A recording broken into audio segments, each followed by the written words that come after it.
जय हिंद दोस्तों। आज हम बात करने जा रहे हैं नेपाल की। वो नेपाल जिसे हम पड़ोसी देश के तौर पर जानते हैं, जहां से हमारा रोटी बेटी का रिश्ता रहा है, जहां से हमारी संस्कृति और ऐतिहासिक डोरें जुड़ी हुई हैं। लेकिन पिछले कुछ दिनों से नेपाल एक अलग ही वजह से चर्चा में है। वहां की सड़कों पर हजारों नौजवान उतर आए हैं। भीड़ ने संसद को आग लगा दी, राष्ट्रपति भवन पर हमला किया और सरकारी गाड़ियों को जलाया। यहां तक कि सिंह दरबार, जो नेपाल सरकार का मुख्य प्रशासनिक भवन है, उस पर धावा बोलकर वहां पर छत पर झंडा फहरा दिया। ये नजारे दुनिया के लिए नए नहीं हैं, लेकिन आपको याद हो तो श्रीलंका में 2022 में कुछ ऐसा ही देखने को मिला था, जब गुस्साई भीड़ ने राष्ट्रपति भवन पर कब्जा कर लिया था। बांग्लादेश में 2024 में यही हुआ था, जब छात्रों ने सड़क पर आकर बड़े पैमाने पर विरोध किया। और वही तस्वीरें अब काठमांडू की गलियों में देखने को मिल रही हैं। फर्क सिर्फ इतना है कि इस बार ये आंदोलन एक नए नाम से पहचाना जा रहा है, जेन जी प्रोटेस्ट।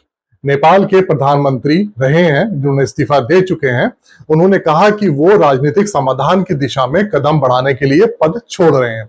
लेकिन सवाल यह है कि अब नेपाल का भविष्य क्या होगा, सत्ता किसके हाथ में जाएगी और नेपाल सामान्य स्थिति में कब लौट पाएगा। हम इस पूरे घटनाक्रम को धीरे धीरे समझेंगे।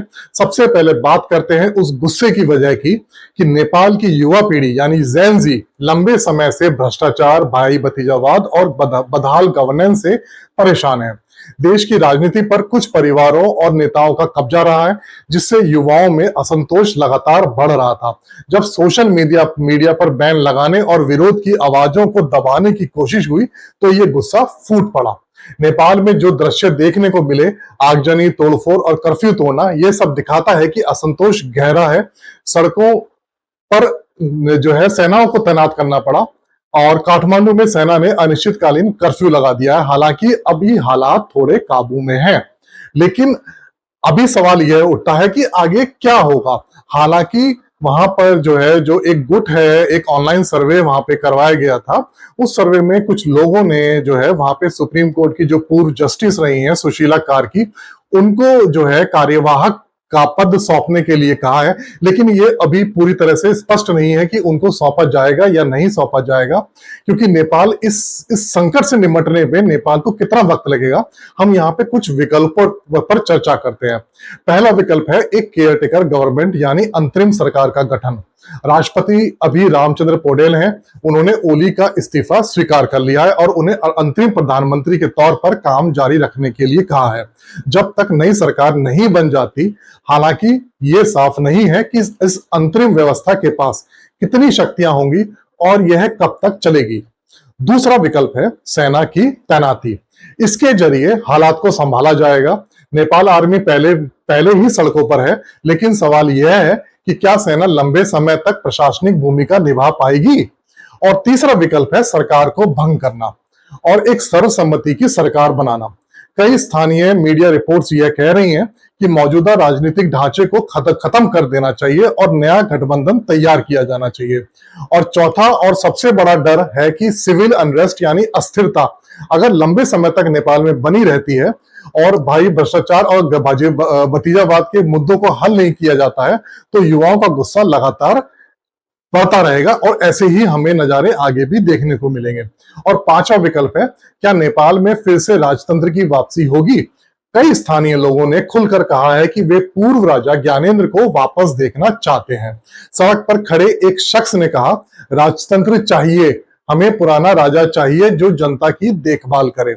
अब सवाल उठता है कि क्या नेपाल के सामने ये हालात क्यों आए और क्या ये श्रीलंका या बांग्लादेश से अलग हैं। श्रीलंका की बात करें तो वहां 2022 में सबसे बड़ा आर्थिक संकट आया। विदेशी कर्ज, विदेशी मुद्रा की कमी, पेट्रोल डीजल और खाने पीने की चीजों की किल्लत ने जनता को सड़क पर ला दिया। जुलाई 2022 में राष्ट्रपति गोटाबाया राजपक्षे को देश छोड़कर भागना पड़ा।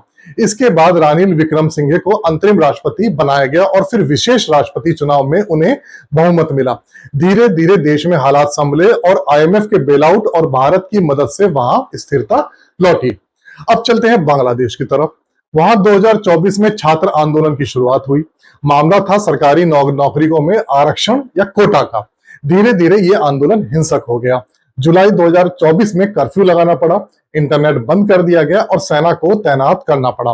5 अगस्त 2024 को प्रधानमंत्री शेख हसीना ने इस्तीफा दे दिया और इसके बाद एक कार्यवाहक राष्ट्रपति मोहम्मद शहाबुद्दीन ने नोबेल पुरस्कार विजेता मोहम्मद यूनुस को अंतरिम सरकार का प्रमुख बनाया।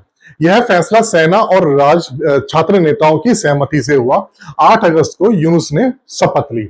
इन दोनों देशों की घटनाओं में एक समानता दिखती है, वह है युवा नेतृत्व।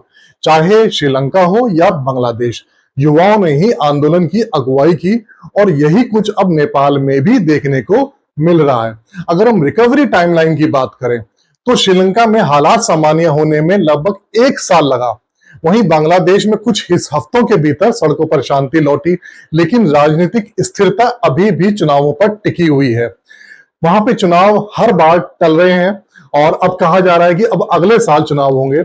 नेपाल का हालिया संकट भी अभी शुरुआती दौर में है। संसद पर हमला, प्रधानमंत्री का इस्तीफा और सेना का कर्फ्यू, ये सब संकेत देते हैं कि देश एक बड़े राजनीतिक मोड़ पर खड़ा है। तो अब बड़ा सवाल यही है कि नेपाल किस रास्ते पर जाएगा।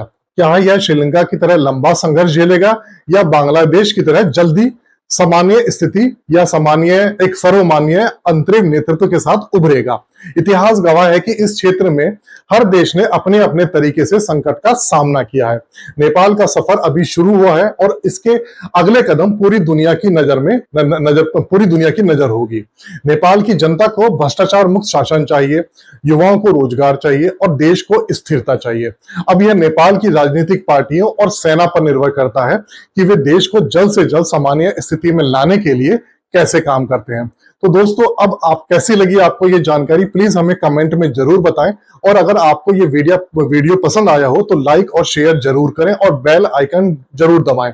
और अगर आप इससे जुड़ी कुछ खबरों को पढ़ना चाहते हैं जिसमें मैंने इंटरनल इंसाइट्स दिए हैं, वो आप रक्षासमाचार.com पर जाकर पढ़ सकते हैं। तो दोस्तों, मिलते हैं आपको अगले एपिसोड में। तब तक के लिए नमस्कार।